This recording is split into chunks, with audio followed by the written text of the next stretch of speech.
Hello my students, आज आप इस वीडियो में देखिएगा कि not profit organisation, non profit organisation में हम लोग किस प्रकार से फंड बेस अकाउंटिंग को डील करेंगे अकाउंटिंग ट्रीटमेंट में, और फंड बेस अकाउंटिंग क्या होता है। तो चलिए देखिए, हम लोग सबसे पहले फंड बेस अकाउंटिंग क्या होता है। बहुत सारे एनपीओ जो होते हैं, जो नॉन प्रॉफिट ऑर्गेनाइजेशन होते हैं, वो क्या करते हैं, कुछ स्पेसिफिक फंड बना के रखते हैं, जैसे sport fund, building fund, prize fund, tournament fund, ये सब फंड बना के रखते हैं ताकि फ्यूचर में जो भी उसका इनकम होगा उसी रिलेटेड फंड में प्लस होगा, और उससे जो भी रिलेटेड एक्सपेंसेस होगा उसी फंड से किया जाएगा। तो उसको बोला जाता है फंड बेस अकाउंटिंग।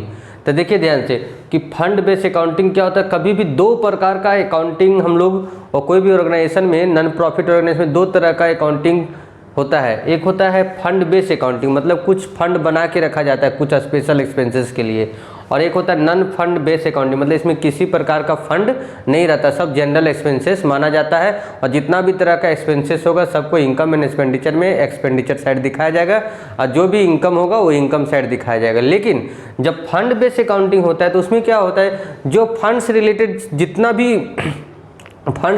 जितना भी एक्सपेंसेस होगा वो सब फंड से सब्ट्रैक्ट होगा, और जो भी फंड से रिलेटेड इनकम होगा वो फंड में क्या होगा, प्लस होगा। जो भी बैलेंस बचेगा फंड का वो बैलेंस शीट का लायबिलिटी साइड दिखाया जाएगा। तो चलिए देखिए, not for profit organisation create a specific fund under fund base accounting such as sport fund, charity fund, building fund, prize fund, tournament fund, ये सब हम लोग का इसमें बनाया जाता है। These fund are created to fulfil the specific objective, को खास ऑब्जेक्टिव को पूरा करने के लिए फंड बनाया जाता है। अब जैसे एक एग्जांपल बताते हैं, अगर स्पोर्ट फंड है तो स्पोर्ट फंड अगर हम लोग का क्वेश्चन में दिया हुआ है तो स्पोर्ट से जितना भी रिलेटेड इनकम होगा स्पोर्ट फंड में प्लस होगा, जैसे match, sale of match ticket, ठीक है, sale of match ticket, donation for sport fund, ये सब हम लोग का उसमें प्लस होगा।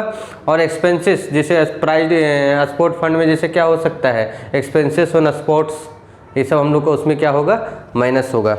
तो इसका फॉर्मेट किस प्रकार होगा, जो हम लोग का फंड बेस अकाउंटिंग का होगा उसका फॉर्मेट किस प्रकार होगा। तो चलिए देखते हैं। सबसे पहले या तो हम लोग बैलेंस शीट बना के भी इसको बना सकते हैं, या तो फिर हम लोग अलग से कैलकुलेशन कर सकते हैं। यहाँ फंड के जगह में आप लोग लिखिएगा, टूर्नामेंट फंड रहेगा टूर्नामेंट फंड लिखना है, स्पोर्ट फंड रहेगा तो स्पोर्ट फंड लिखना है, प्राइज फंड रहेगा तो प्राइज फंड लिखना है। तो देखिए फंड बेस अकाउंटिंग में हम लोग यहाँ पर लिख देंगे जो भी रहेगा उसमें जितना फंड से रिलेटेड जितना इनकम होगा सब यहाँ पर क्या करना है, प्लस करना है, और जो एक्सपेंसेस होगा वो माइनस करना है। जैसे कोई डोनेशन दे रहा है फंड के लिए प्लस करेंगे, अगर हम लोग फंड कहीं इन्वेस्ट करके रखें उसमें जो इंटरेस्ट आ रहा है वो हम लोग का प्लस होगा। सब्सक्रिप्शन को हम लोग को चंदा दे दिया फंड के लिए, वो यहाँ पर लिखाएगा।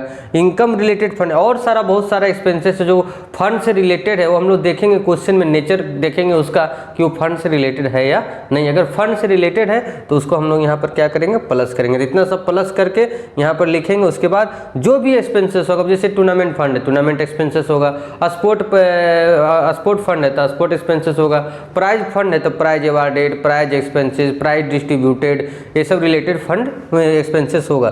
तो जो भी एक्सपेंसेस रहेगा उसको माइनस करके यहाँ पर हम लोग लिख देंगे बैलेंस शीट का लायबिलिटी साइड। और अगर इन फंड से रिलेटेड इन्वेस्टमेंट में दिया है, जैसे स्पोर्ट फंड इन्वेस्टमेंट दिया हुआ तो इधर लिख के हम लोग सिर्फ छोड़ देंगे। बहुत सारे स्टूडेंट दोनों को इक्वल करने लगते हैं, बैलेंस शीट तो बराबर होता है, नहीं ऐसा कोई ज़रूरत नहीं है।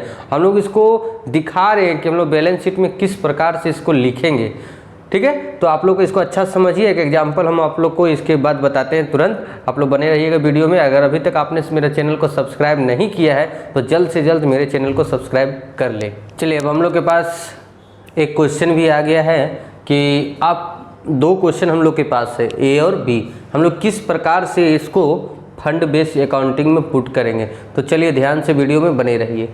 देखिए सबसे पहले मैच फंड हम लोग का कितना दिया हुआ है, 40,000, एक्सपेंसेस ऑन मैच कितना दिया हुआ 13,000, और इनकम फ्रॉम मैच कितना 20,000। तो जैसे फंड बना हुआ है तो एक चीज़ हम लोग को कंफर्म हो जाना चाहिए कि ये हम लोग का इनकम एंड एक्सपेंडिचर में नहीं जाएगा, ये हम लोग को बैलेंस शीट में जाएगा, क्योंकि फंड हम लोग का कहाँ जाता है, बैलेंस शीट में जाता है, वो भी लायबिलिटी साइड। तो एक चीज़ तो फिक्स हो गया कि जिस एक्सपेंसेस का या जिस टॉपिक का फंड बना हुआ है वो कभी भी इनकम एंड एक्सपेंडिचर में नहीं दिखाएंगे। कब दिखाएंगे, जब फंड सरप्लस से ज़्यादा एक्सपेंसेस हो जाएगा।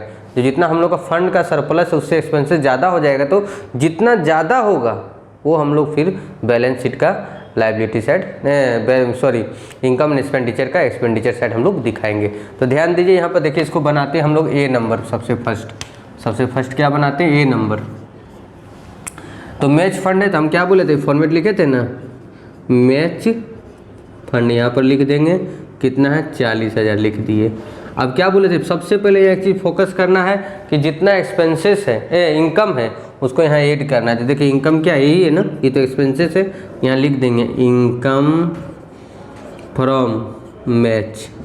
इनकम फ्रॉम मैच कितना आया, तो हम लोग का आया इनकम फ्रॉम मैच 20,000। अब हम लोग के पास फंड में कितना हो गया, 60,000। 60,000 में से कितना एक्सपेंसेस हुआ, ठीक है, एक्सपेंसेस हम लोग कितना हुआ मैच पर, 13,000। 13,000 क्या कर देंगे, माइनस कर देंगे, कितना बचेगा, 1 2 3 7, ठीक है 47। हम लोग का आ गया आंसर कि हम लोग 47,000 मैच फंड को दिखाएंगे बैलेंस शीट का लायबिलिटी साइड। तो ये हम लोग का क्लियर हो गया।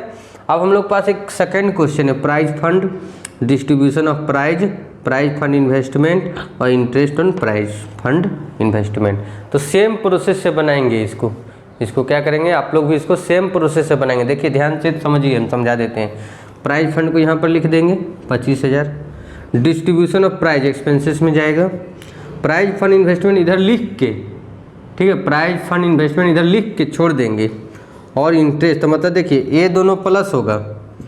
प्राइज फंड को यहाँ पर लिख देंगे, उसके बाद प्राइज फंड को वहाँ लिखने के बाद हम इंटरेस्ट को उसमें क्या कर देंगे, ऐड कर देंगे। जो आएगा उसमें से एक्सपेंसेस को, डिस्ट्रीब्यूशन ऑफ प्राइज को माइनस कर देंगे, जो बचेगा उसको हम लोग यहाँ पर क्या करेंगे, लिख देंगे। अब प्राइज फंड इन्वेस्टमेंट को हम लोग इधर लिख के क्या करेंगे, छोड़ देंगे। तो आया समझ में कि प्राइज फंड को लिखेंगे, उसमें से इंटरेस्ट को प्लस कर देंगे, और डिस्ट्रीब्यूशन ऑफ प्राइज को क्या कर देंगे, माइनस। जो बचेगा वो लायबिलिटी साइड चल जाएगा।